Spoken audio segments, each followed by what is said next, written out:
topic po natin para sa araw na ito, ang Ecclesiastes 12:12. Sa Tagalog po, at bukod dito, anak ko, maaralan ka. Tungkol sa paggawa ng maraming aklat ay walang wakas, at ang maraming pag-aaral ay kapaguran ng katawan. Itayin po natin ang ibibigay ng ating Panginoon. Tapo dito ay walang iba kundi si Haring Solomon. Siya din po yung nagsabi na vanities of vanities. Ang pinakamahalaga ay ang pagbalik loob sa ating Panginoon. Kaya doon po natin ititrace kung ano po itong sinabi niya sa 12:12 ng Ecclesiastes. Tingnan po natin ang mga taong nakapaligid po sa atin na nag-aaral din po sa banal na aklat. Ano po? Gaya po ng mga naibahagi ng mga kapatid. Gaya po ng aking naranasan. Ano po? Bago po ako napunta sa katotohanan, naranasan ko din po ang mag-ianib sa mga grupo na nagbabasa ng banal na aklat. Kung titingnan po natin dito yung term na pag-aaral, para pong tumutugma po ito sa kanila, no po? Kasi po, ang kanilang mga pastor at mga leader, gaya ng mga leader na hindi na nagpapatawag na pastor o yung mga pare, ano po. Kung titingnan po natin, gumugol po sila ng effort, ng panahon, bago po sila ay nabigyan ng karapatan na mangaral bilang mga leader ng kanilang mga grupo. Kaya doon ko po nakikita ang kaibhan, ano po, yung nag-aaral, yung papasok po sila sa isang paaralan sa mga marurunong na mga tao na nagbahagi ng maraming panahon para sila ay mapatawad na meron po silang karapatan na mangaral sa mga salita ng Diyos. Yun po yung naintindihan ko pong pag-aaral. Ano po? Ngayon, sa atin pong namang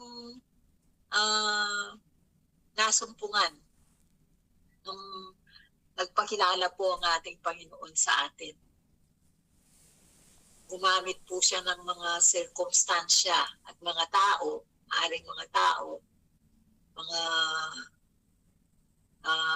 pagkakataon na mamulat ang bulag po nating mata.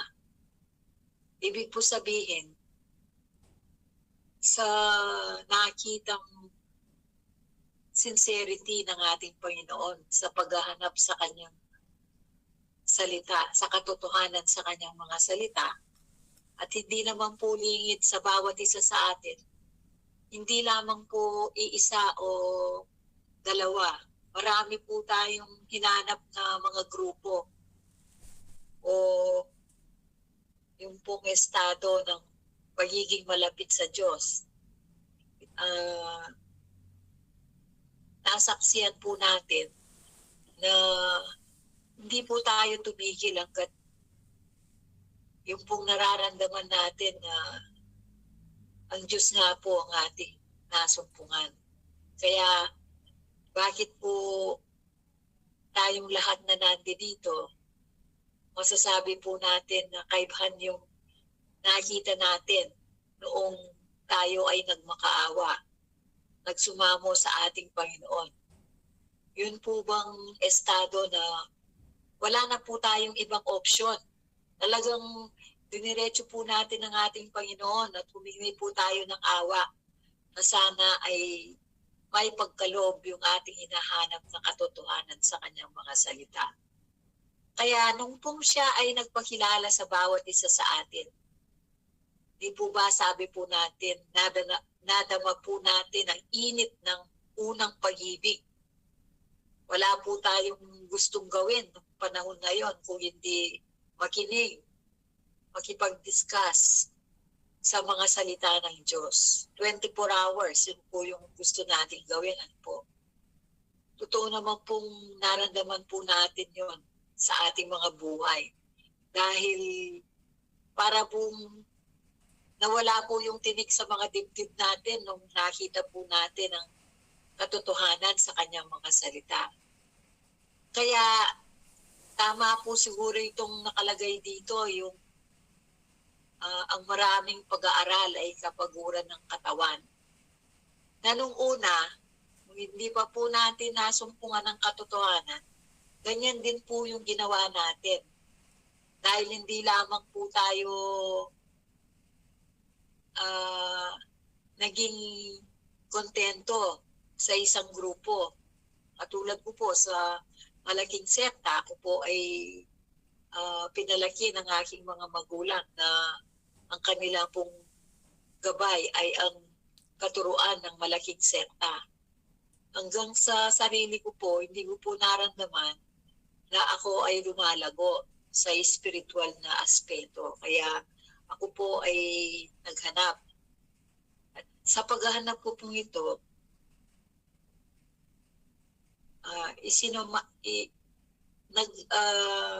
humingi po ako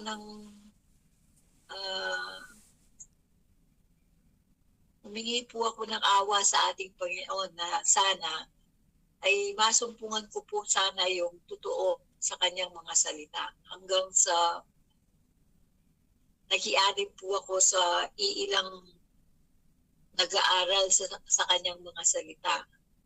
Na nadama ko din po na hindi pa din po yun ang totoo. Kaya lumipat po ako sa ibang grupo na nag-aaral din po sa salita ng Diyos. Hanggang sa masumpungan ko nga po ito na bagamat masakit sa damdamin, na yun naman po ang ipinahayag ng ating Panginoon na sa ating mga spiritual na buhay. Ngayon nakamit na po natin ay hindi po pwedeng gamitin ang ating isip at saka damdamin. Kaya tama po, may mga pagkakataon dahil ang salita ng Diyos ay ang kanyang pagko-communicate sa kanyang mga anak, maaari pong tayo ay binibigyan ng babala ng ating Panginoon dahil maaaring tayo ay pumupunta doon sa pag-aaral na isang malaking tukso. Kaya po ang sinasabi natin sa mga tanong natin sa ating Panginoon ay dumidiretso tayong nagtatanong sa Kanya. At dahil sa Kanyang core knowledge, siya lang pong nakakaalam kung ang Kanyang mga anak ay nasa kababaan, nakatanggap-tanggap sa Kanyang standard, doon po natin nalalaman ang Kanyang mensahe sa Kanyang mga salita. So, tama po, kasama po tayo dito na sa paggamit ng free will natin, maaaring tayo ay natutokso na mag-aral sa Kanyang mga salita. Na ang tama po palang paraan ay pagtanong ng diretso sa Kanya, at kung tayo po ay nasa kababaan, nakatanggap-tanggap sa Kanya, ay alam po natin ay masasagot ang ating mga katanungan. Yun po yung nakikita ko na may mga pagkakataon na tayo po ay natutuksong mag-aral sa Kanyang mga salita, bagamat nakilala na po natin siya. Kaya ang hamon po sa bawat isa ay mag-overcome dahil wala naman pong exempted bagamat kakilala na po natin siya, hindi pa rin po tayo exempted sa mga tukso ng mundo. At dahil po sa pinanggalingan natin, na ginagamit natin ang isip at damdamin, sa maraming pagkakataon, ang pagiging mataas po natin sa ating Panginoon ay ang paggamit lang ng ating isip at saka damdamin. Kahit na sa kanyang, sa ating relasyon sa spiritual na aspeto. Yun lang po. Yun yung tanong o choppy-choppy talaga? Ngayon, choppy-choppy ba? Hindi na, sister. Maliwanag ka dito. Kanina siguro, sis. Pero ngayon maliwanag na. Okay na, okay. So ulitin ko lang po. Alam po natin na ang salita ng Diyos ay hindi physical ang meaning o literal. Ito po ay may kahulugan sa spiritual. At ito ay, kumbaga, ay may pakinabang ang ating kaluluwa o ang ating kaisipan sa spiritual meaning ng mga salita ng Diyos. Dahil po tayo ay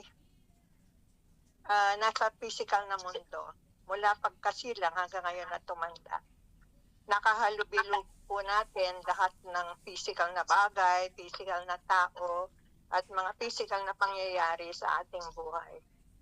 At alam po natin na yung ating mga kaisipan ay ginagamit natin tungkol dito sa physical na pamumuhay. Siyempre po kakaiba ang spiritual Gusto ko lang po munang pag-usapan natin ang physical para fully appreciated po natin kung ano ang magiging epekto ng spiritual na meaning ng salita ng Diyos pagdating dito sa mga linya na sinasabi niya dito. Marami po tayong mga maibabahagi dito kasi of course yung kaisipan natin nagagamit natin fully at the fullest extent. Kung ano man po yung nasa isip natin, kung ano yung mga experiences natin, pwede po natin ibahagi dito sa pamumuhay dahil tingnan natin kung talaga bang may bawal o wala pagdating sa physical na pamumuhay natin. Tungkol po dito sa linya na sinasabi ng Panginoon. Yun lang po. Salamat po. Uunahin ko na po para mabuksan lang yung topic natin. Alam po natin na sa physical, ito pong sinasabing libro na to, nakikita po natin talagang walang katapusan ito From generations to generations, ang dami pong libro na ginagawa, lumalabas sa publishing companies. So, nakikita po natin, meron bang pakinabang sa atin? Meron po, marami. Actually po, kung minsan parang teacher yung mga libro mag-research ka sa gusto mo, makikita mo na. Ngayon nga, napakadali sa Google lang, sa technology, sa Google lang, pwede ka nang mag-research, malalaman mo na kung ano yung gusto mong malaman So, para pong sa physical, okay lang po siguro, mag-comment po kayo mamaya kung tama ba o hindi yung naisip ko, yung nasa kapaliwanagan na nakikita ko tungkol sa linya na to sa physical. Ang dami pong libro. So, parang totoo po, yung paggawa ng libro, parang no end. So, it seems na parang hindi naman bawal. Not unless siguro yung libro na ilalabas mo is immoral, illegal, o hindi nakakatulong sa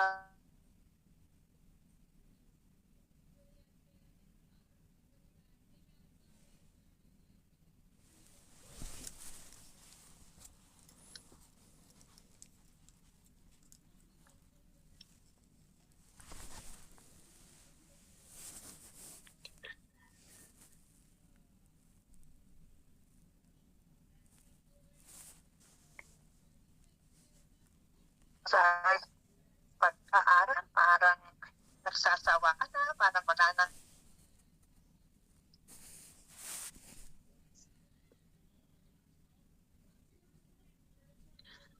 Nawawala, sister.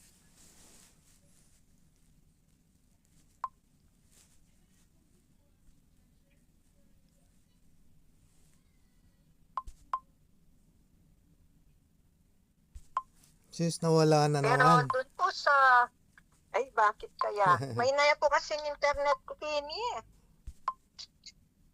Lahat po ba? Wala?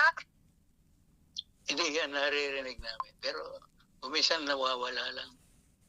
Okay. Siguro po dahil sa internet. So, yun lang po. Kung meron po kayong mensahe na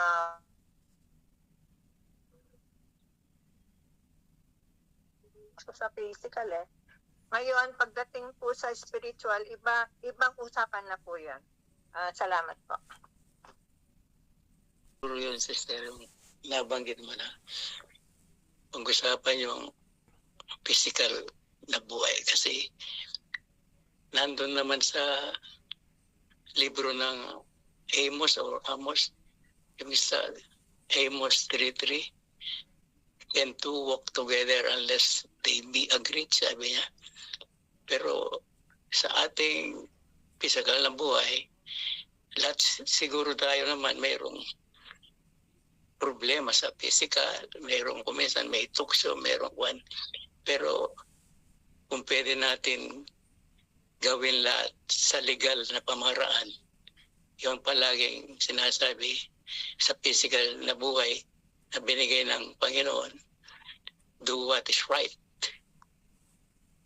Maraming sanga ang physical na buhay dahil nandito pa tayo sa mundo. Tulad yung ibigay mo kay Cesar, yung belongs to Cesar at bigay sa Diyos. Kung para sa Diyos. Kung tayo ay may trabaho, mayroon tayong ari-arian, kailangan magbigay tayo ng tax. Yun naman ay tama. Kung sa ibang physical, kung tayo ay mayroong pamilya, mayroong gumagawa ng hindi mabuti, mayroong kumakaliwa, that is wrong.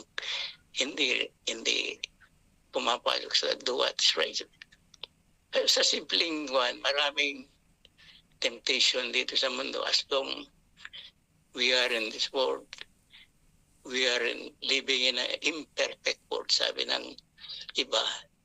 Kaya, yung sa physical na buhay, maraming karanasan. Kahit sino sa atin siguro mayroong problema, kung minsan mayroong natutukso, o mayroong kakamali, wala pa nga perfecto. Pero, dahil nabigyan tayo ng Panginoon, hanggat maaari sana, i-equan natin sa kung ano yung pwedeng tama, kung pwede nating kahit iligay pa natin sa legal. Pwede. Pero marami pang tayong pagkukulang kahit sa physical na buhay. Kasi yung natanong ko kung ano yung yung spiritual na mensahe pa ng ating paksa, yung maraming paggawa ng libro at walang katapusan, at yung maraming pag-aral ay pabigat sa laman.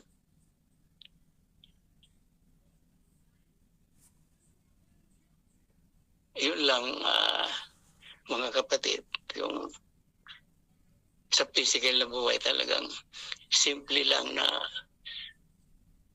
hingi ng Panginoon.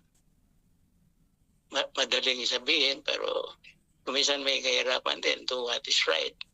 Mayroong tukso dahil kuminsan nandito pa yung counterfeit. Do ang Diyos, nabigyan na tayo ng katotohanan. Yung counterfeit naman, parang leon din na kuminsan nag-aakit. Kuminsan pwede kang kunin ng masama. Kaya yun sa physical na buhay, maraming kuhan. Kaya kung makukuha lang natin yung do what is right. Madaling sabihin, pero magagawa natin. Kailangan humihingi lang tayong palaging abag, mercy sa Panginoon.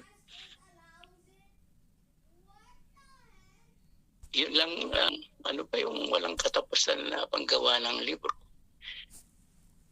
At yung maraming pag-aaral ay pabigat pa sa laman. Yun lang, sister, kung pwede na lang dagdagan yung, kung hindi pa pwedeng itanong yon. Ating paksa po ngayon, alam po natin na sinasabi ng Panginoon ito para sa kanyang mga anak lamang, sa kanyang mga pili. Ngayon, itong lahat ng sinasabi niya rito, sinabi niya sa mga pili, at ang mga pili, alam ko, ginawa nila ito. Tinupad nila ito kasi sinabi ng Panginoon, ginagawa nila. Ngayon,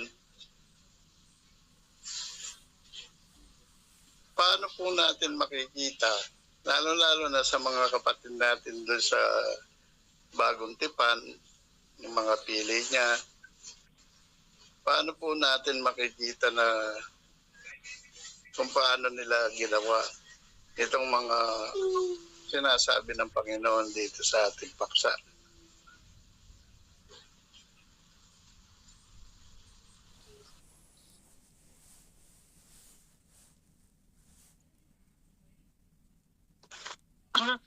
Bago po tayo lumipat sa spiritual na kahulugan, mga kapatid, gusto ko lamang pong ibahagi yung mga natutunan ko sa physical na medyo, ewan ko kung nakapatungkol dito sa verses na to.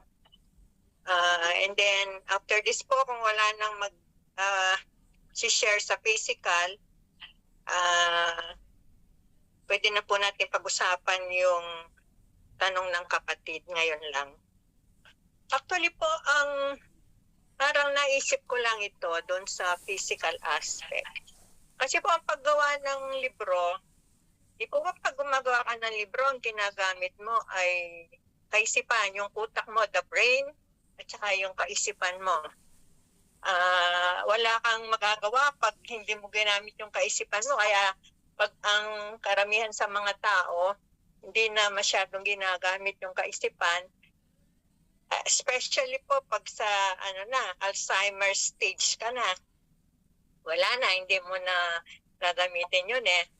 Parang nasi-zero out na yung brain functioning mo nun eh. So, naisip ko lang po, pag gumagawa ka ng libro, parang ginagamit mo ang kaisipan mo. So, parang ang punto ng Diyos dito is, ewan ko lang po kung hindi ako namamali dito, correct na lang po. Parang naisip ko lang po na when it comes to the mind, parang unending. Parang walang katapusan ang paggamit mo ng iyong kaisipan sa mga bagay-bagay na nangyayari dito sa mundo, lalong-lalo na pag ikaw ay naapektuhan sa mga bagay-bagay na ito na nangyayari. So parang related sa kaisipan o sa brain functioning ng tao, never-ending po yung mga gamit ng ating kaisipan at ng ating utak. Yan po ibinigay ng Diyos sa atin. Kaya nga, lahat tayo meron nito. Kaya nga kung minsan naisip ko, sa physical, ang daming pwedeng gawin. Imagine nyo po yung technology natin ngayon. Isipin mo pa na mangyayari ito na hindi tayo nakakaharap-harap pero nag-uusap tayo through this technology lang. So parang ginamit ng tao yung kaisipan niya, never unending. Meron pa siguro magagawa niyan, mga kapatid, hindi lang natin maaabutan. Pero at least ito, naabutan natin. So, sabi ko nga, amazing yung brain at saka yung kaisipan ng tao sa paggamit niya. Hindi ko alam na pwede pala mangyayari. Nag-start sila sa telegraph, telephone, tapos may Viper, may Kasyos, gano'n. Ngayon, tingnan nyo, kahit sang lupalop ka ng mundo, pwede mong makausap, makita sa picture ng ng laptop mo o yung tablet, pwede. Amazing, di po ba? So nakita ko na unending talaga, walang katapusan ng paggawa. Hindi lang libro, pero sa lahat ng bagay na tayo ay nabubuhay dito sa mundo. And then, dun sa study is a weariness of the flesh na ang maraming pag-aaral ay kapaguran ng katawan. Para pong ang nakikita ko dito is over the normal yung pang sobra-sobra. Hindi kulang sobra nga One time nga, naalala ko si Brother Ben. Alam niyo po, nung kasalukuyan na nag-Bible study tayo kina Brother Ben, pagkatapos ng Bible study or prayer meeting, nagpupunta pa rin po kami dun sa pwesto ni Brother, kasing pangalan ni Brother, yung kapatid ni Sister Nora. Doon po sa pwesto nila na sa palengke.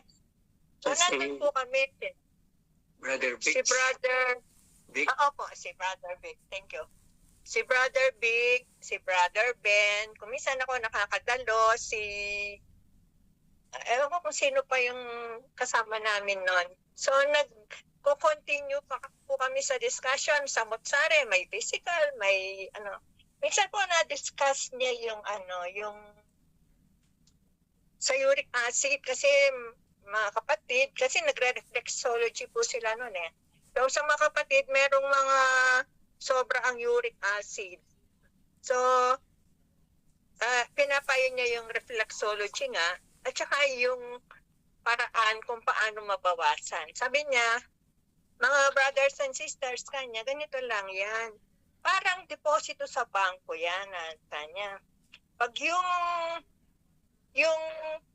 deposit mo, parati mo dinadagdagan, dumadami yan, hindi nababawasan. Pag hindi ka pa masyadong nagde-deposit at nagwi-withdraw ka, nababawasan yung balanse mo kanya. Parang ganun lang kanya. So pag ikaw, meron kang high uric acid kanya, bawasan mo muna, mag-withdraw ka muna. So ibig sabihin po nun, huwag mo nang kakain ng kontra. Zero out muna sa kontra. Pag na-stabilize na yon, pwede ka nang kumain. Pa-konti-konti lang, wag sobra. Yun po ang natandaan ko sa kanya mainly. Pero tama po yun. It applies to everybody na pag sobra yung uric acid mo, zero out ka muna sa mga bawal. At ang dami pong mga bawal talaga. At pag na-stabilize ka na, kumain ka pa konti-konti. Dito sa pa konti-konti na to, naalala ko naman po yung doktor ko sa Angeles Medical. Nung minsan, ewan ko kung ano yung, cholesterol po. Tumaas yung cholesterol ko. Sabi ko, Doc, di ba po pag high cholesterol, may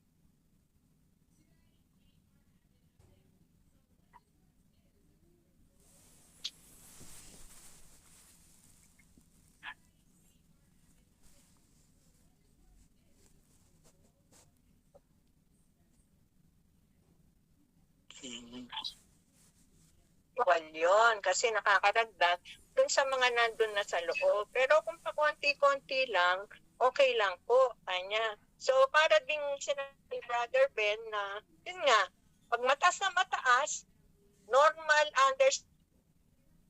mo or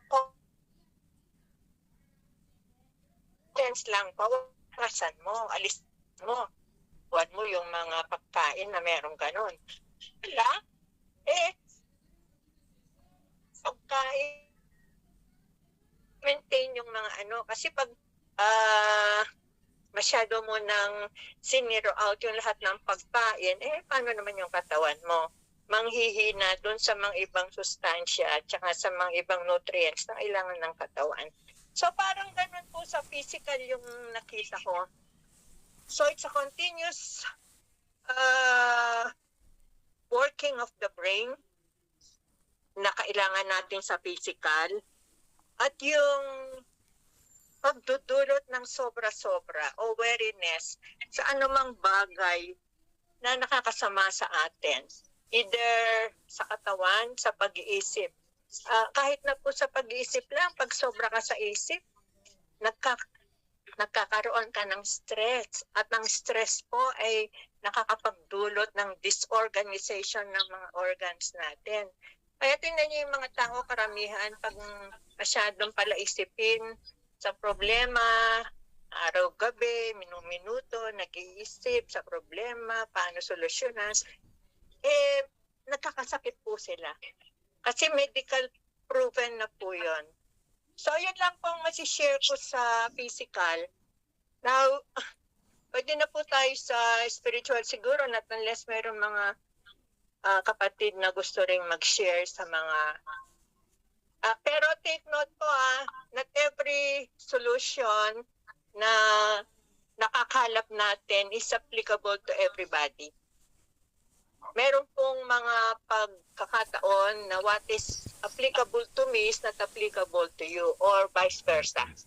So, tingnan po natin, we have our mind, meron po tayong kaisipan, meron tayong common sense, meron tayong, binigay na po ng Diyos lahat yan sa atin.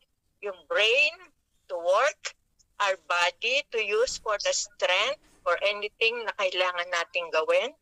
So, parang yun po ang nakikita ko dito na on one side pa lang yun.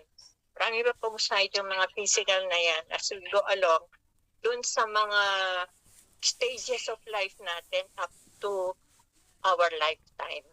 Maraming salamat po. Yung kayang paggawa ng aklat dito, pwede siya sa parang pag-evangelize.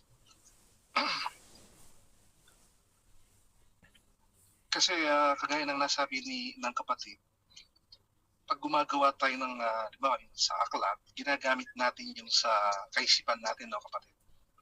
Pero pagdating sa Diyos o sa spiritual, hindi pala pwedeng gamitin ang ating isip. Dahil magkakaroon ng mag-iiba yung paliwanag ng Diyos.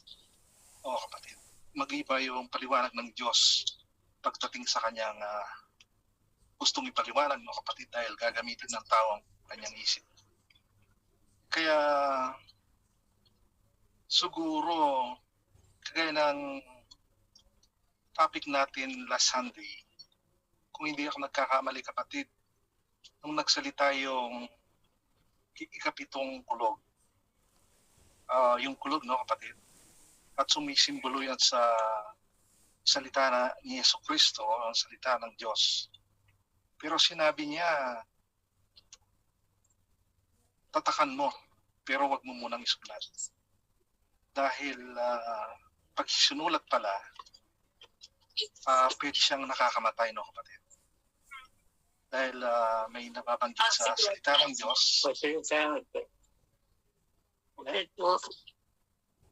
Yung palang salita ng Diyos, nakakamatay. Yan, kapatid. Na po natin. Kapatid, doon sa narinig ko kay sister tungkol sa physical, i-correct mo ako, sister, kung mali yung naging unawa ko. Pero doon sa ibinahagi ng kapatid, parang kung titignan natin sa physical ito, ang sinabi ng Diyos na paggawa ng maraming aklat ay walang wakas. Sa physical na buhay, narinig ko nga rin ito kay Brother Menong, yung walang tigil na pag-aaral. At ang pag-aaral, hindi lang sa eskwelahan.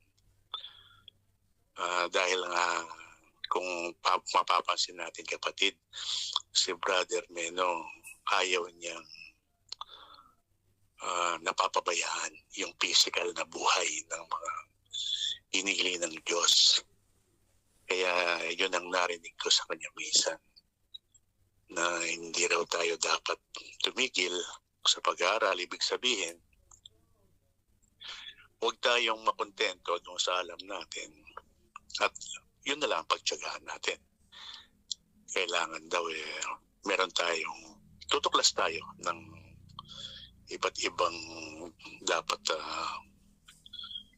mga bagay para hindi raw mahihirapan sa physical na buhay ng pili ng Diyos. At si Brother Meno, alam natin, yung sinabi niya yun, ginawa niya. Kaya minsan naibahagi niya doon sa Diamond, dati yata ang pangalan nun, Severina, doon sa Diamond sa Balibago. Yun panahong daw yun napakarami damo. Tapos ang kapatid napapunta doon, tiningnan. Biro mo nga naman, damo, anin mo yun. Tayo, sigurado. Ano lang yun, patapon lang yun, damo. Pero ang kapatid pinag-aralan. Ano kaya sabi niya? Ano kaya maganda rito? Yun daw sabi niya. Pinag-aralan yung damo. Tapos doon yata siya nagkaroon ng idea na yung damo yun kailangan pakinabangan. Doon yata siya nag-umpisang magkaroon ng baka. At sa Pampasin, Noga, nilagay doon yung mga baka. Napakinabangan nga yung damo. Parang example lang yun, no? Tapos, meron din, ito naman kwento ni Brother Boy. Kapag pinupuntahan ko si Kuya, sabi niya, minsan, tinatanong niya ako, sabi raw niya, Boy, ilang benta ka na? Tapos, sinasagot ko siya, sabi ni Brother Boy, pag nagpupunta ako, sabi ni Brother Boy, lagi tinatanong niya yun, naiinis ako, sabi ni Brother Boy, ang daming pinakikialaman naman ang taong ito. Tinatanong pa kung ilan ang naibenta ko. Siguro hanggang sa, alam niya, kapatid, hindi ka naman dediretsuhin. Hanggang sa sinabi raw ni Brother Meno sa kanya, Boy, sabi raw sa kanya, sa palagay mo, hindi ba magsasawa sa balot ng mga tao? Nung una, sabi ni Brother Boy, parang ayoko yung mga sinasabi niya. Pero pinapaisip pala niya ako. Dahil ito ang hanap buhay ko, sabi ni Brother Boy, dito ako kumikita. Oo nga, darating araw mga tao, hindi mo nabibili ng balot.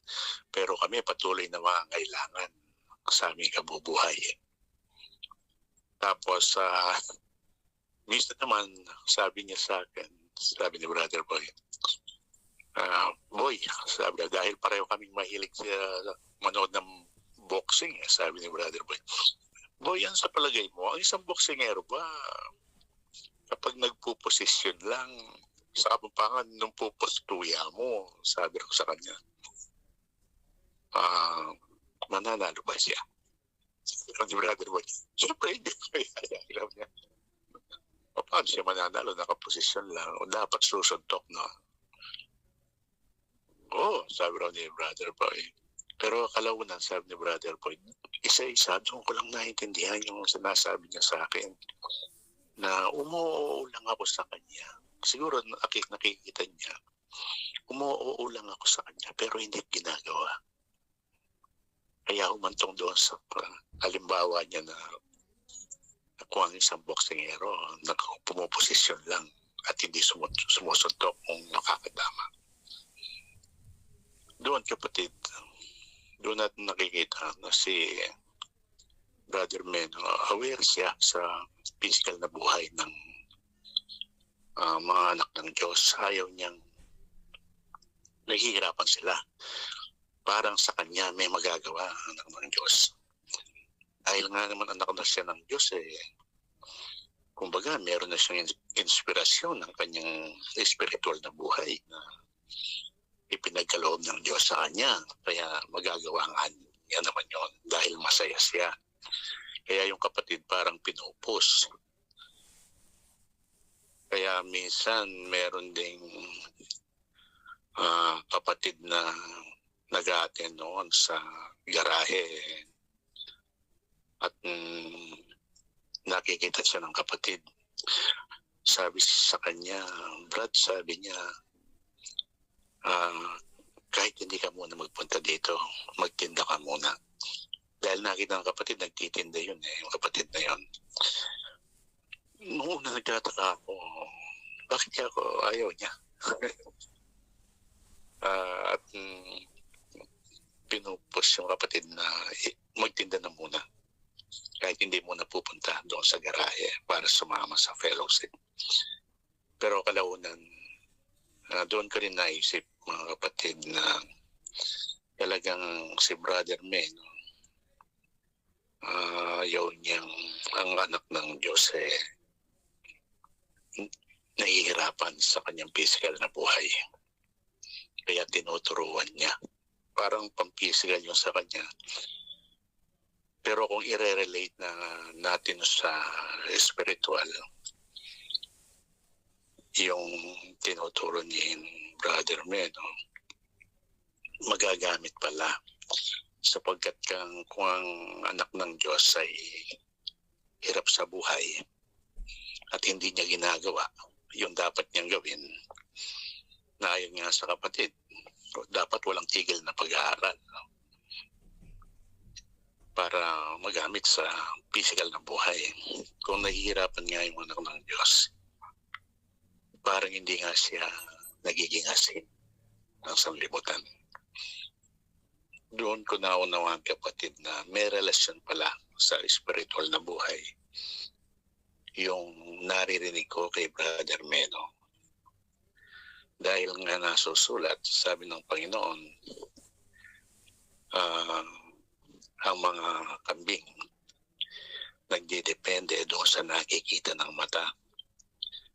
Kaya kung ang anak ng Diyos ay nagbabahagi sa mga kambing at sa nakikita ng kambing, hindi siya asin, hindi siya paniniwalaan, hindi siya magiging ilaw ng mundo, hindi raw tatanggapin. Sabi nga ng Panginoon, kung siya sa kanyang papel na anak, wala silang may pintas sa kanya dahil ginawa niya yung tama sa kanyang physical na buhay. Subalit kapag nagbabahagi siya sa katotohanan, sa salita ng Diyos, pinupuna pa rin siya. Paano pa kaya kung ang isang pili ng Diyos, meron silang mapupuna doon sa physical niyang buhay, lalo siyang hindi paniniwalaan, hindi siya magiging ilaw ng mundo. Kaya doon ko naunawaan yung narinig ko noon kay Brother Meno, at yun din ang naunawaan ko doon sa ibig sabihin ni Sister kanina. At tungkol naman doon sa maraming pag-aaral ay kapaguran ng katawan. Ito, naririnig din natin sa kapatid kay Brother Meno. Ngayong wala siya doon natin na realize yung mga sinasabi niya. Narinig natin, ewan ko sa inyo kapatid kung kanino nyo unang narinig ito, pero kung unang kong narinig kay Brother Meno na tayong mga anak ng Diyos, hari tayo sa ating physical na buhay. At sapagkat hari tayo, nasa sa atin kung gaano kalaki ang gusto nating kaharian na pag-aharian natin. Pero kung ang pipiliin natin, malaking kaharian, may kaakibat na responsibilidad bawat kaharian. Kung ang pipiliin natin yung malaki, ibig sabihin, malaking responsibilidad. kakayanin ba natin yung malaking responsibilidad sa malaking kaharian? Siguro kung pinili natin ang malaking kaharian at hindi nga natin nagagawa yung responsibilidad, mapapagod tayo. Kagaya nung narinig ko kay sister, kapag napagod tayo, baka mawala yung pagkaasin natin.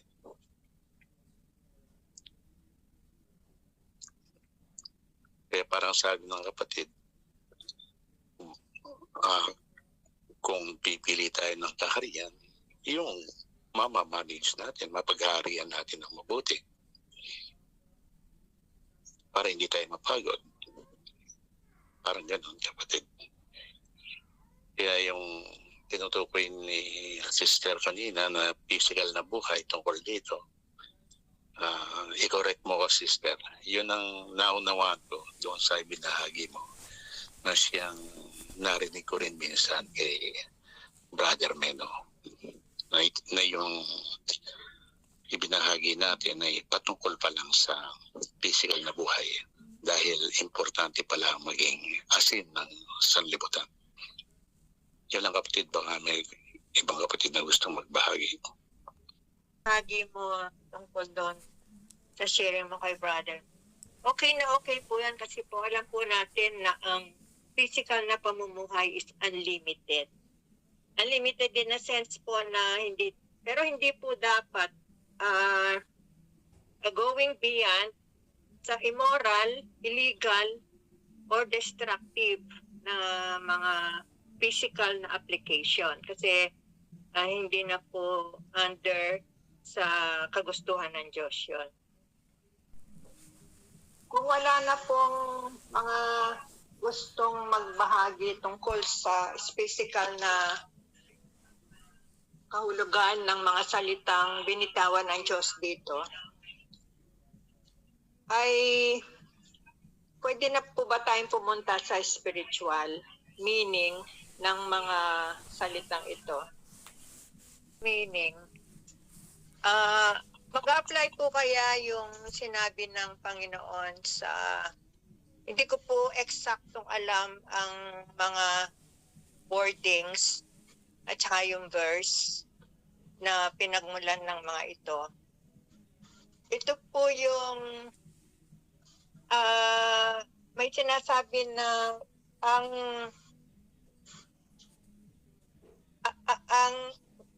aklat ay kainin mo at saka yung may isa pa po na kung ang mga salita ng Diyos ay maisusulat ay hindi mapupuno, hindi magkakasya dito sa mundong ito. Parang ganun po, parang hindi ko masyadong matandaan yung exact words at saka yung mga verses na na yung aklat kinain o inutos na yung aklat kainin mo. And then, yung isa naman, kung nasusulat lahat ng mga pangyayari o mga salita ng Diyos, ay mapupuno o hindi magkakasya dito sa mundong ito. Ewan ko po kung pwede yon dito sa pinag-uusapan natin dito. Ayon sa narinig ko kanina, lahat ng mga anak ng Diyos merong kani-kaniyang mga aklat. At yung aklat na yan, sila na mismo ang mga author. So kanina narinig ko yung kapatid, binahagi niya yung aklat ni Brother Men at saka si Brother Boy.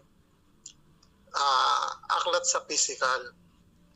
At narinig ko rin kanina na may pahapyaw yung narinig ko kanina. Para bang, paano ba magiging effective yung aklat? Paano ba tatangkiligin yung aklat? Parang ang sinyales o para maging tatangkiligin yung aklat kung ano ang makikita sa author. Para bang sa physical, kahit sa physical lang, yung aklat ay katotohanan. para maging effective yung aklat, kung ano yung sinasabi mo, makikita sa'yo. Parang ganun yung narin. Kung hindi makikita sa'yo, sa personality mo, yung sinasabi mo, para nagpapagod ka lang. Para bang inaagis mo yung bato na babalik lang sa'yo. So, sa physical na aspeto sa buhay, para bang tinuturuan tayo ng Diyos kung paano pamamaraan para hindi tayo maghirap. Ngayon, kung nagbabahagi ka na at yung binabahagi mo ay nakikita ng kausap mo na ikaw mismo ay naghihirap, paano kanya paniniwalaan ng binabahagi mo ay katotohanan, samantalang yung binabahagi mo ay hindi nakikita sa'yo. So, para bang yung aklat na ginagawa mo, ibig sabihin nagiging walang saysay, sapagkat yung author mismo ay hindi nakikita sa buhay niya kung ano yung sinasabi niya. Ewan ko kapatid kung magkatugma yung narinig ko sa pumasok sa isip ko na ibinahagi ko ngayon. Ewan ko po kapatid kung tama yung nakuha ko. Pasensya na po mga kapatid, pero gusto ko lang pong makibahagi doon sa tanong ng kapatid. Actually po, ang usaping physical na pamumuhay at ang usaping spiritual na pamumuhay, kung minsan po merong mga differences yan sa ating pong pamumuhay sa physical na mundo, hindi po tayo pwedeng mag-judge siguro sa nakikita natin o naririnig natin sa mga buhay-buhay ng mga kapatid. Pasensya na po kayo, pero naranasan ko na rin po ito kasi. So, merong mga kapatid, o kahit pa outsider pa siya, meron sa mga tao na ang kanilang level of satisfaction ay napakababaw lang. Ang ibig ko pong sabihin, merong mga tao na basta nakakakain sila ng 3 beses isang araw at siya ay nakakabili ng gusto niyang kainin at saka yung mga bagay-bagay na hindi naman masyadong bongga sa halaga ay nabibili niya. Pero kung titingnan po natin siya, middle lang siya, o hindi siya nahihirapan. Self-sustaining, self-sufficient when it comes to financial. At hindi siya humihingi sa ibang tao for survival. Para sa akin po, okay na yun Kasi yun lang naman ng kaligayahan niya So meron naman pong tao na ang level of satisfaction is very high. Gusto niya may sarili siyang magandang bahay, may kotse, may negosyo, may etc. Yun po ay pinaghihirapan niya. Ang focus niya ay papunta doon, kaya ginagawa niya at all cost. Pero Kristiyano po yan. Kasi distinguish po natin yung non-Christian at saka yung Christian na katulad natin. Tayo po, meron tayong palatuntunan na sinusunod yung mga utos ng Diyos sa atin. Sa ating paglalakbay dito sa mundo, parating po nating gabayan. So kung minsan, yung level of satisfaction natin, inuugnay natin dun sa gabay ng Diyos sa atin. Ito ba ay gusto ng Diyos o hindi? Kung hindi pwede. Kung okay lang, pagdating sa kautusan ng Diyos, go on. Pwede mong gawin. So meron po tayong nakikita na talagang medyo mayaman, above middle. So, 2 klase na po yun. Meron naman na nakikita mo talaga parang naghihikahos, nagdadahop. Pero okay naman siya sa buhay niya. Masaya siya, tapos sustaining nga. Pero pag makita mo siya, hindi siya ganun ka-well off. So okay din po yun kasi ganun lang naman ang gusto niya sa buhay niya Hanggang doon lang ang gusto niya. Meron din po yung capacity of the brain o kaisipan. Kuminsan po for less intelligent, less finances na kaya niyang i-generate for pursuing o pagpunta doon sa mga ganong bagay, hindi niya kaya. Naranasan ko rin po yon. Kasi merong mga bagay-bagay na kung minsan kahit gusto mo is hindi mo kayang gawin. Kasi wala kang connection, wala kang pera. Tsaka yung isip mo hanggang doon lang, hindi mo kaya yung ganong level of thinking na papunta doon. Siguro because of lack of experience, lack of communication with other people, yun, posible. O kaya walang nagdidirect sa'yo, walang nagturo sa'yo kung paano, ganon yon. So, hindi po tayo pwedeng mag-judge dun sa nakikita natin o naririnig natin sa kabuhayan ng isang tao na Kristiyano nang ayon dun sa standard na gusto nating makita. Sila po alam nila yung standard nila eh. So pag siya, masaya, tumutupad sa salita ng Diyos at hindi siya nagpeperwisyo dun sa kapwa. Para pong okay na yun eh. Pero kung gusto mong makita yung well-off siya, may kotse, may business, talagang over-sufficient siya sa buhay, parang okay lang po na hangaan mo yon. Now, if you can reach that stage, okay.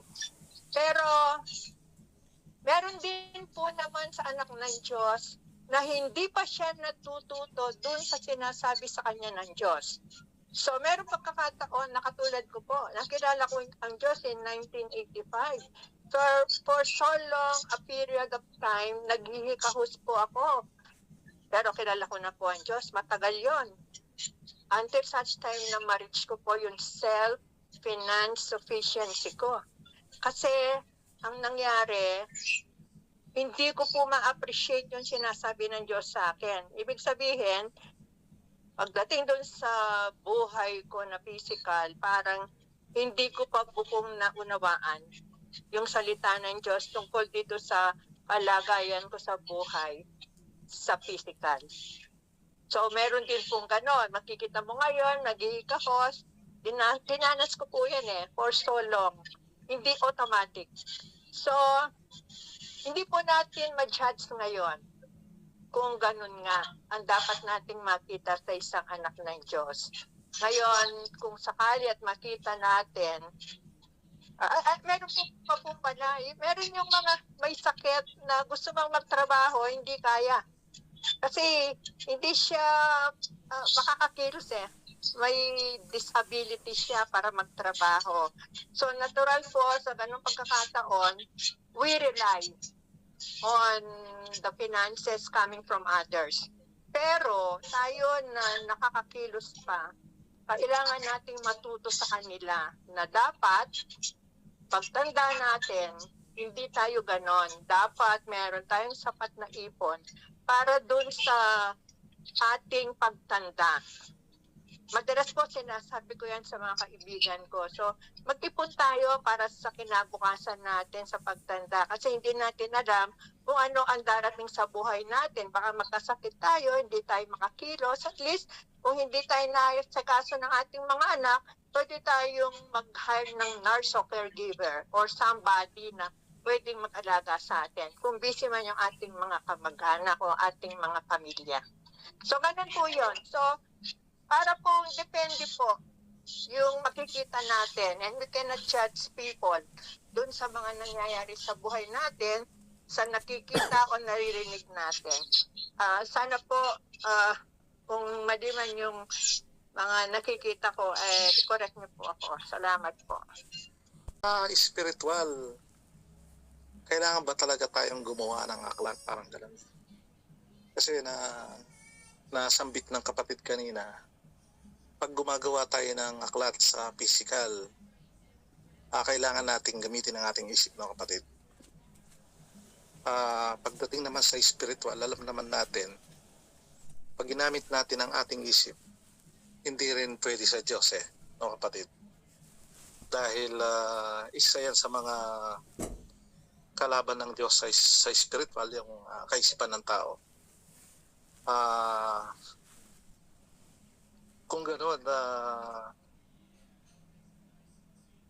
hindi pala tayo pwedeng gumawa ng aklat, no kapatid, pagdating aklat sa spiritual.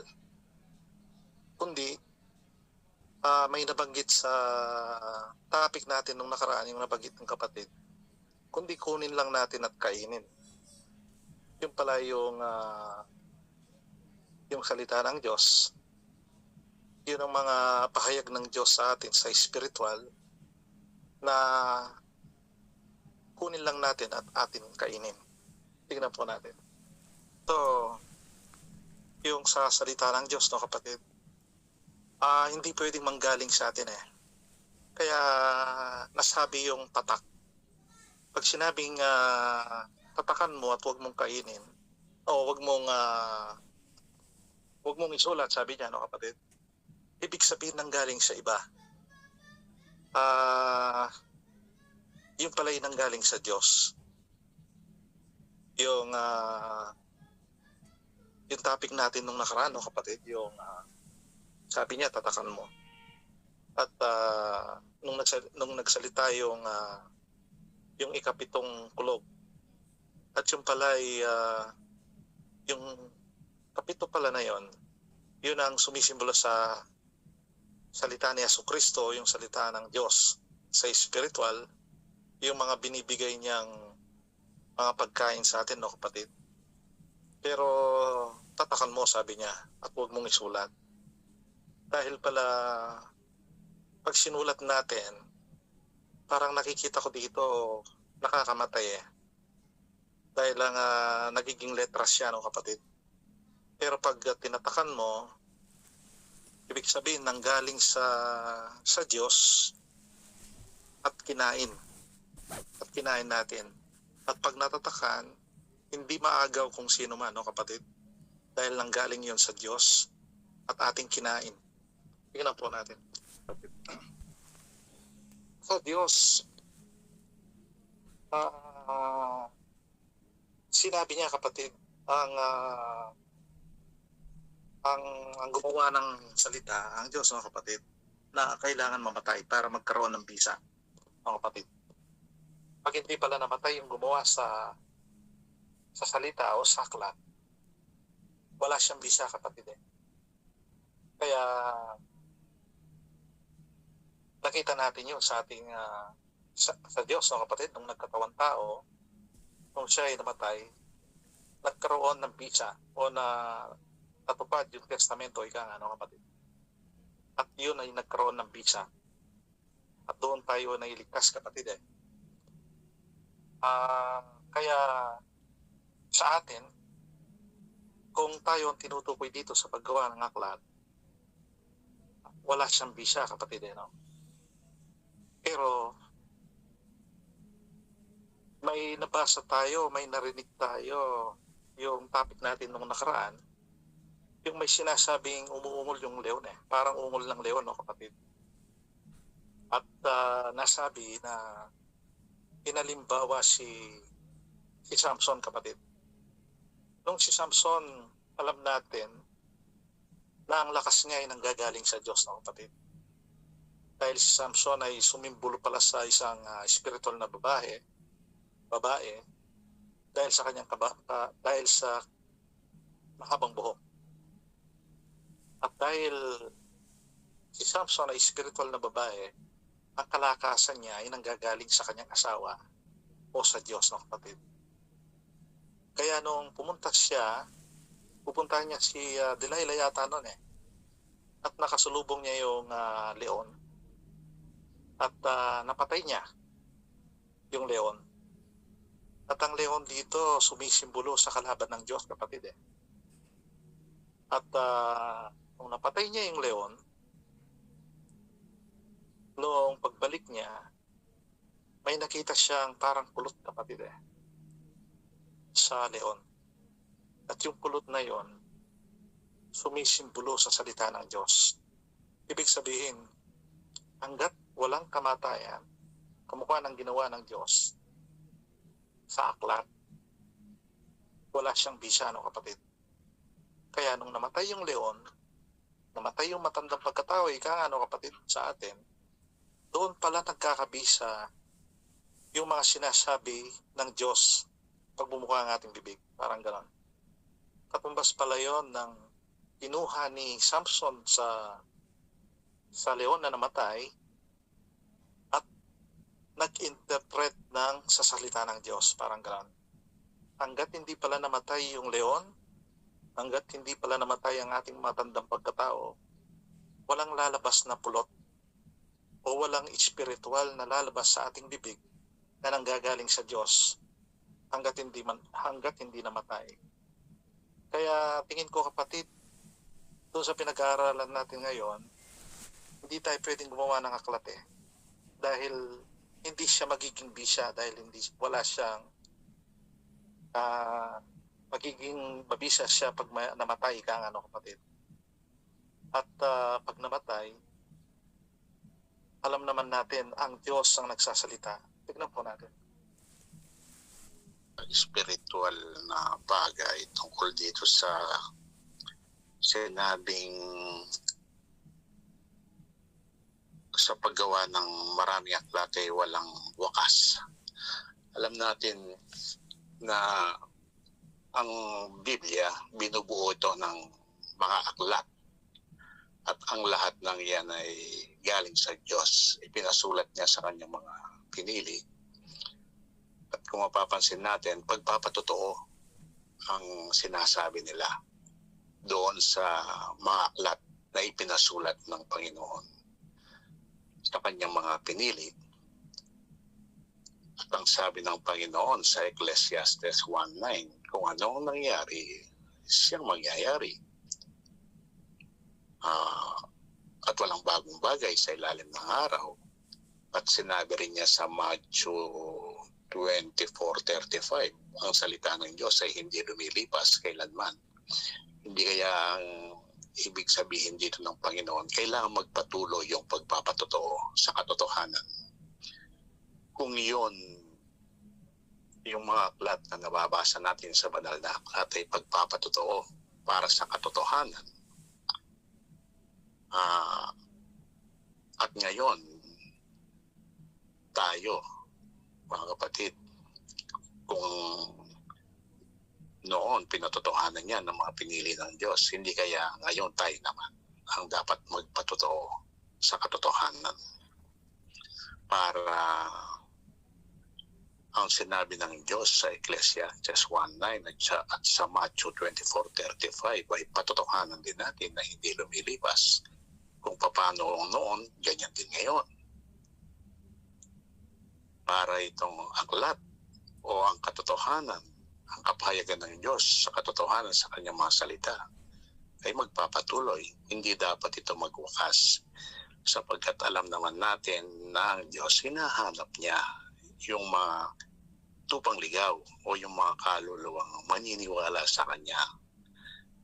Kaya tayo ngayon, dahil nga tayo ay nabigyan ng unawa mula sa Diyos sa Kanyang mga salita at sa nadarama nating kasiyahan dahil yung sabi nga sa Matthew 13:11 yata yun, yung misteryong salita ng Diyos ay ipinahayag niya sa atin. Kaya tayo lamang ang siya makakapagpatotoo sa mga aklat na pinatotohanan noon ng mga pinili ng Diyos. Kaya parang lumalabas evangelism nga ito, mga kapatid.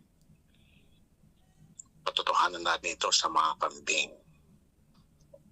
Sapagkat sa kanila kasi literal, physical ang pagkaunawa nila sa mga salita ng Diyos. Literal, physical. Doon lang sila. Pero doon tayo sa spiritual na mensahe ng Diyos sa katotohanan sa kanyang mga salita. Kaya yun ang pinapatotohanan natin. Alam natin kapatid ito. Galing din ito narinig ko rin ito kay Brother Beno, yung tatlong klaseng salita ng Diyos. Una, sabi niya literal na maliwanag na naunawa ng tao. Ikalawa, physical, ito yung nagagamitan ng sentido, nakikita, nahawakan, naririnig, naamoy. At yung ikatlo, ang spiritual na mensahe ng Diyos sa kanyang salita na tinatawag na katotohanan. Ang mga kambing, andun lang sila sa 1 and 2. Tayo, yung number 3. Kaya yun ang gusto ng Diyos na hindi dapat magwakas. Dapat may bahagi natin sa mga tao, patotohanan natin sa mga tao. Yung number 3 lang ang katotohanan. Yung 1 and 2, hindi siya katotohanan. Hindi kaya yun, kapatid. Ang ibig sabihin dito ng Panginoon na dapat yung maraming aklat o paggawa ng maraming aklat ay walang wakas. Dapat magpatuloy dahil nga hinahanap niya yung mga tupang ligaw na bubuo sa kanyang kaharian. Kaya dapat patuloy itong mangyari upang makumpleto niya.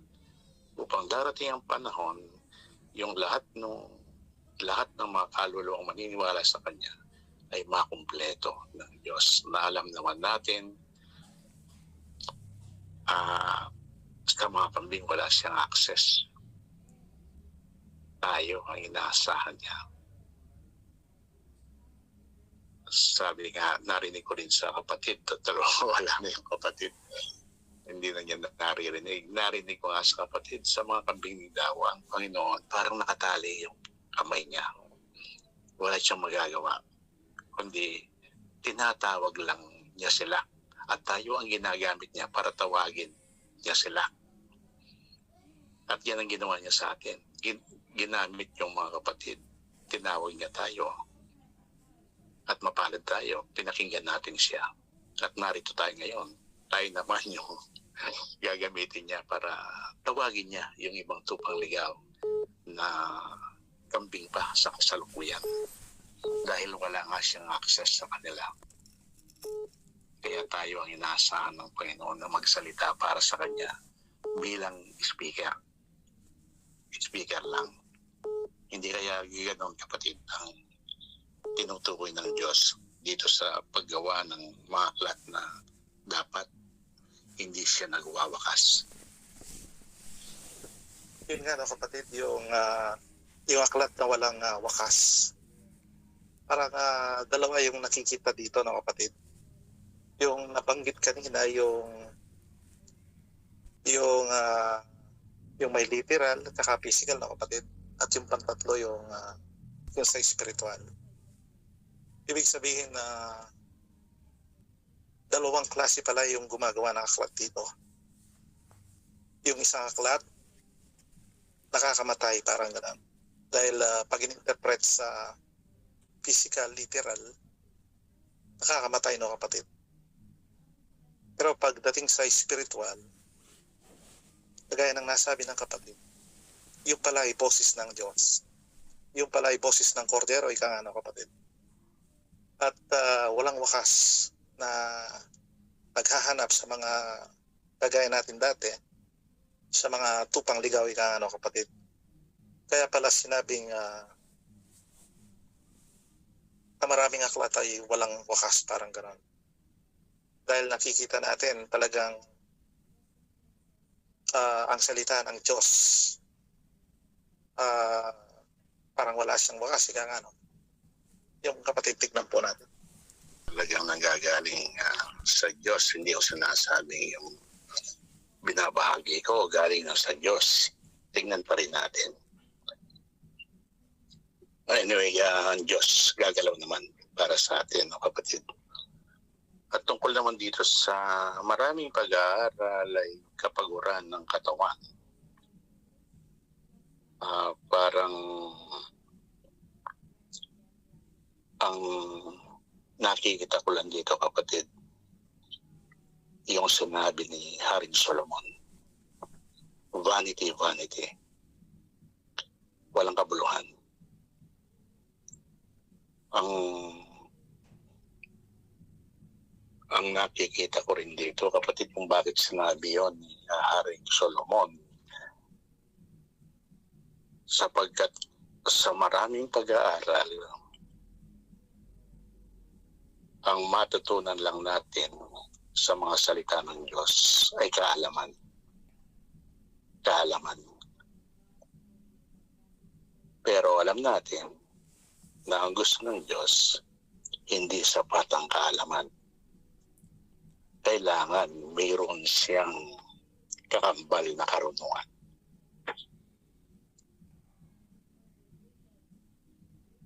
Kaya dito, parang gusto ng Diyos, huwag yung puro kaalaman lang. Dapat may karunungan. Sapagkat kung puro kaalaman lang, parang nagpapagod ka lang, sabi ng Panginoon. Nagpapagod ka lang. Dapat pala yung kaalamang pinagap natin mula sa Diyos, magkaroon siya ng karunungan o i-apply natin. Ipamahagi natin sa mga dukha. At sa pagbabahagi sa mga dukha, katumbas ng evangelism, ang ating pagbabahagi sa katotohanan sa mga kambing. Alam naman natin na maraming habilin sa atin ang Panginoon kapag ginagawa natin yan. Sabi nga niya, huwag kayong magdala ng anuman. Supot, tsinelas, anuman, huwag kang magdala. Parang sa atin siguro, kapatid, given na yan eh. Kapag sinabi natin evangelism, given na yun. Pero ang Diyos pinapaalala pa rin niya sa atin. Huwag tayong magdala ng anuman. Kailangan, kordero lang tayo na isinusugo sa gitna ng mga lobo. Bisero, walang nalalaman, walang magagawa, walang kakayahan. Kaya parang ipinapaalala ng Diyos na huwag puro kaalaman lang. Katulad ng sinabi ni Haring Solomon, vanity lang yan, sabi ng Panginoon. Walang kabuluhan. Kahit galing sa Diyos. Kahit galing sa Diyos, walang kabuluhan. Kung hanggang kaalaman lang. Kailangan may karunungan o may application na alam naman natin, ibinigay na halimbawa ng Panginoon bilang demonstrasyon, yung iniwanan niya ng mga talento. Na yung iniwanan niya ng 3 at 5 talento, in-apply yung karunungan. Kaya kumita sila. Pero yung iniwanan niya ng 1 talento, parang nakontento na doon sa kaalaman. Ayaw niya ng karunungan. Kaya sa harapan ng Diyos, kahit galing sa Kanya yung talento, o kahit galing sa Diyos yung kaalaman, kapag hindi pala nagkaroon ng karunungan, walang kwenta. At ang Diyos ay aalisin pa yung kaalamang ibinigay niya kapag hindi ito ina-apply ng kanyang pinili. Hindi kaya ganun, kapatid, ang nais ng Diyos dito sa maraming pag-aaral ay kapaguran ng katawan. Yung mga kapatid, baka may gustong ibahagi. Karunungan kaya dito, hindi kaya ito yung sinasabing yung tatakan mo, sabi niya, no? At yung kaalaman ay yung huwag mong isulat, sabi niya. Doon sa napag-aralan natin nung nakaraan, yung nagsalita yung 7 kulog at susulat ko sana, sabi niya, no? Pero narinig ko sa isang tinig na mula sa langit nagsabi, tatakan mo ang mga bagay na sinasalita ng 7 kulog. Huwag mong isulat, sabi niya. Ito kaya yung kaalaman, yung ayaw ipasulat dahil parang walang halaga, no, kapatid. Pero yung karunungan, hindi kaya ito yung pinapatatak ng Diyos, yung tatakan mo ang mga bagay na sinasabi ng 7 kulog, parang gano'n. Tignan po natin. Pinahayag ng Diyos sa atin ang ipinaalala ng Diyos kasi matagal na niyang ipinahayag sa atin yun. Yung Mark 12:29 hanggang 31 kung saan sinabi ng Diyos ang lahat ng kautusan nandoon lang sa dalawang kautusan yun.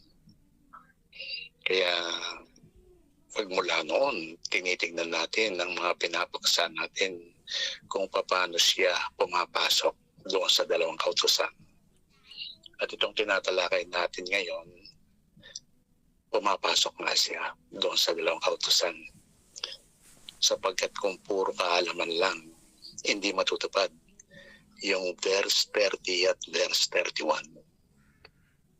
Kaya parang ipinapaalala ng Diyos, kailangan magkaroon ng karunungan para sa ikatutupad ng verse 30 at verse 31. Yan lang mga kapatid. Pwede yung dalawang magkapatid na si Maria Magdalena at si Marta. Dahil alam naman natin si Marta, si Maria Magdalena, walang nakasulat na siya ay nagpahagi, no? Pero siya pala na nag-evangelize sa kaparaanan ng Diyos. Pero si Marta, pwede rin yung kapahayagan dito, nag-evangelize din si Marta. Pero dahil abala siya at tinuturuan niya ang Diyos na sabi niya, sabihin mo sa kapatid ko at ako'y tulungan. Hindi pwede sa Diyos yun dahil pagmamataas yan, mga kapatid. Sa topic natin ngayon, yung paggawa ng aklat o yung pag-evangelize, parang kagaya ng nasabi kanina, may dalawang taong gumagawa ng aklat. At nakikita natin dito, pwedeng makita si Maria Magdalena na nakadepende lang sa Diyos, no kapatid. At si Marta, gustong pasayain si Yesu Kristo, pero nakita natin ang kanyang pagmamataas, no kapatid.